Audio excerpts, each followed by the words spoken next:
ഏറെ ആരാധകരുള്ള അവതാരകയും social media ഇൻഫ്ലുവൻസറുമാണ് Pearle Maaney. തൻ്റെ കുടുംബത്തിലെ വിശേഷങ്ങളെല്ലാം തന്നെ പേളി സോഷ്യൽ മീഡിയയിലൂടെ പങ്കുവയ്ക്കാറുണ്ട്. ഇപ്പോഴിതാ ചിങ്ങം 1 പുതിയൊരു തുടക്കം കുറിച്ച സന്തോഷം പങ്കിടുകയാണ് പേളി. മലയാളം പുതുവർഷത്തിൻ്റെ ആദ്യ ദിനത്തിൽ തന്നെ വർഷങ്ങളായി തൻ്റെ ഹൃദയത്തിലുള്ള ഭരതനാട്യം വീണ്ടും പഠിക്കാൻ തുടങ്ങുകയാണെന്ന് പോസ്റ്റിൽ പേളി പറയുന്നു.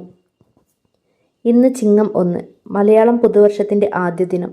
വർഷങ്ങളായി എൻ്റെ ഹൃദയത്തിലുള്ള കാര്യം ഞാൻ ഒടുവിൽ സാധ്യമാക്കുന്നു. ഭരതനാട്യത്തിലേക്ക് മടങ്ങുന്നു. എൻ്റെ ഗുരു ഇന്ന് വീട്ടിലെത്തി. ഗുരുദക്ഷിണയ്ക്ക് ശേഷം ആദ്യ പാഠം പഠിച്ചു തുടങ്ങി.